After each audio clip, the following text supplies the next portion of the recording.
السلام علیکم ورحمۃ اللہ وبرکاتہ۔ بسم اللہ، الحمد للہ والصلاة والسلام علی رسول اللہ وعلی آلہ وصحبہ ومن والاه۔ محترم ناظرین، حمد و صلوات کے بعد مختصر انداز میں جو باتیں میں آپ کے سامنے رکھنا چاہتا ہوں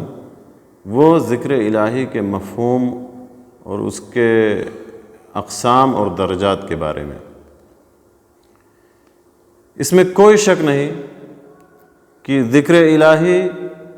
یہ تمام اعمال صالحہ میں سب سے افضل عمل ہے، تمام عبادات میں سب سے بہترین عبادت ہے، بلکہ ذکر الہی یہ تمام عبادات کی روح ہے، تمام عبادات اور تمام اعمال صالحہ کی روح ہے، جان ہے۔ اگر کوئی عمل،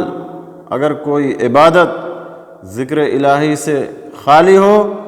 تو وہ اس جسم کے مانند ہے کہ جس میں روح نہ ہو۔ قرآن مجید میں،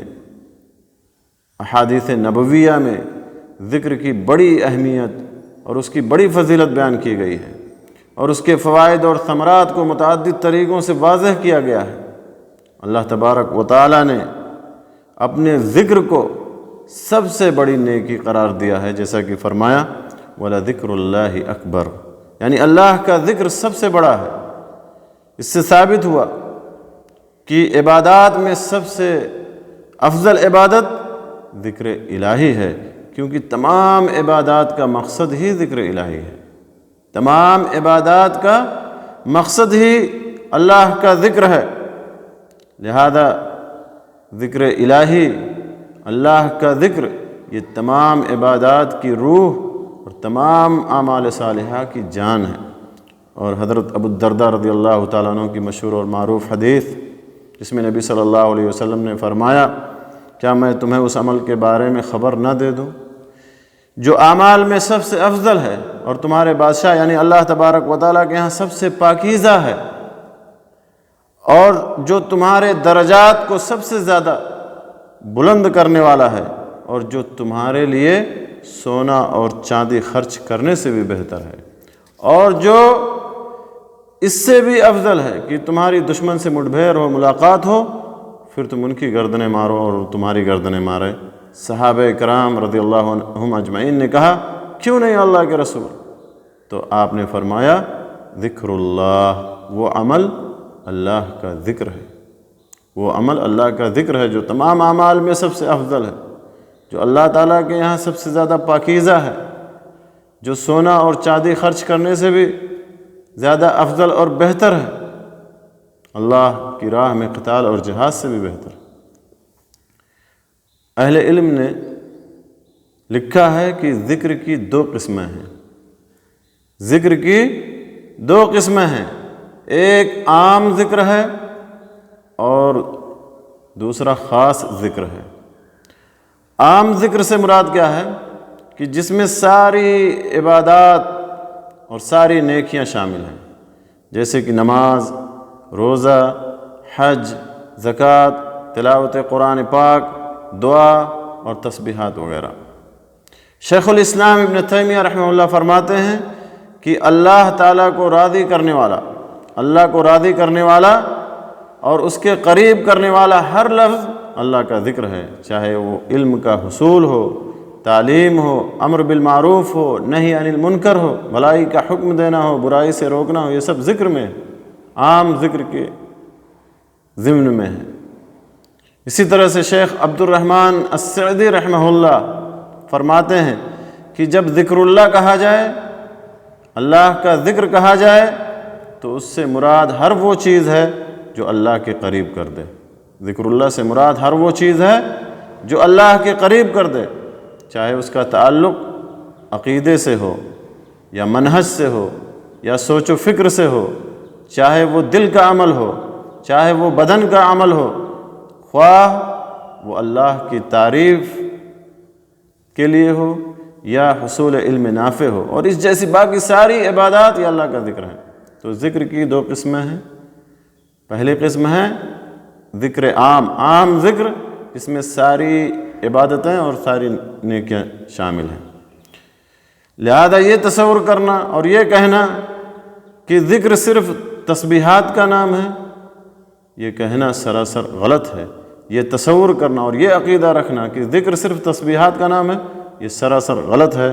بلکہ ذکر ہر وہ عمل ہے جو قرآن و حدیث کے مطابق ہو اور اسے اللہ تبارک و تعالیٰ کی رضا کے لیے انجام دیا جائے، اللہ کے قریب کر دے۔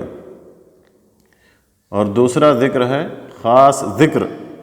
اور اس سے مراد وہ خاص دعائیں ہیں، وہ خاص اذکار ہیں جن کے الفاظ اللہ تعالیٰ یا اس کے رسول صلی اللہ علیہ وسلم سے ثابت ہوں اور ان کے اوقات اور تعداد متعین ہوں، جیسے کہ فرض نمازوں کے بعد کے مسنون اذکار، صبح و شام کے اذکار اور مختلف مواقع کی خاص دعائیں اور اذکار۔ اسی طرح سے اہل علم نے لکھا ہے کہ اللہ کا ذکر 3 چیزوں سے ہوتا ہے۔ اللہ کا ذکر 3 چیزوں سے ہوتا ہے، دل سے، زبان کے ساتھ اور دونوں کے ساتھ۔ دل کے ساتھ،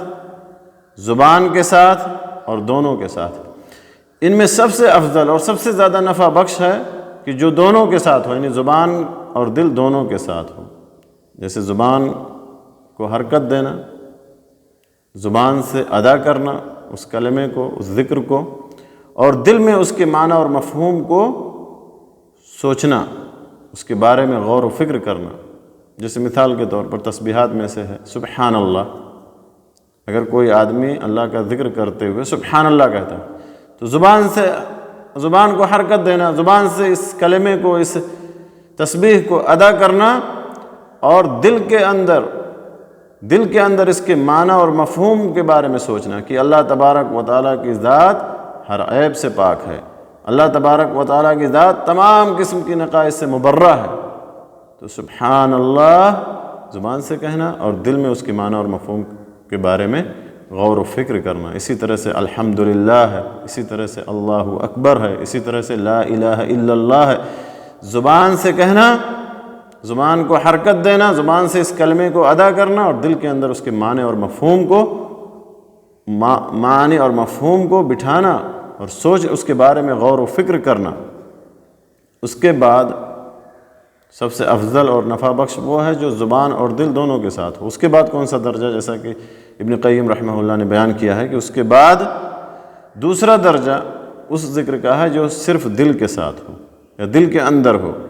یعنی اللہ تعالیٰ کی نعمتوں اور نوازشوں کو یاد کرنا، اس کے اوامر اور نواہی کے بارے میں غور و فکر کرنا، قدرت الہی کے نشانیوں کے بارے میں، اللہ تعالیٰ کی قدرت اور اس کی نشانیوں کے بارے میں تدبر کرنا، غور و فکر کرنا، اس کی عظمت اور کبریائی کو تسلیم کرنا وغیرہ وغیرہ۔ اور تیسرے درجے کا ذکر کون سا ہے؟ تیسرے درجے کا ذکر وہ ہے جو صرف زبان کے ساتھ ہو اور دل اور دماغ اس کا ساتھ نہ دے رہا ہو۔ تو یہ ذکر الہی کے درجات ہیں، جیسا کہ علامہ ابن قیم رحمہ اللہ نے بیان کیا۔ اور ذکر کے اقسام کا بھی تذکرہ آپ کے سامنے کیا گیا کہ ذکر عام ذکر جس میں ساری عبادات اور ساری نیکیاں شامل ہیں، اور خاص ذکر سے مراد و خاص دعائیں اور اذکار ہیں جو اللہ اور اس کے رسول صلی اللہ علیہ وسلم سے ثابت ہیں اور جن کے اوقات اور تعداد متعین ہیں، جیسے کہ فرض نمازوں کے بعد کے اذکار۔ اور ذکر کی اہمیت کے بارے میں جیسا کہ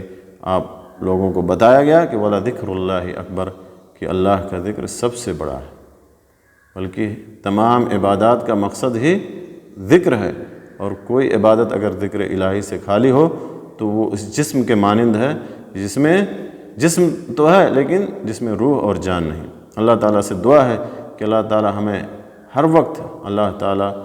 کا ذکر کرنے کی توفیق بخشے، ہماری زبان کو اللہ تعالیٰ کے ذکر سے تر و تازہ رکھے۔ آمین۔ وآخر دعوانا ان الحمدللہ رب العالمین، وصلی اللہ علی نبینا محمد وعلی آلہ وصحبہ اجمعین، وجزاکم اللہ خیرا واحسن الیکم۔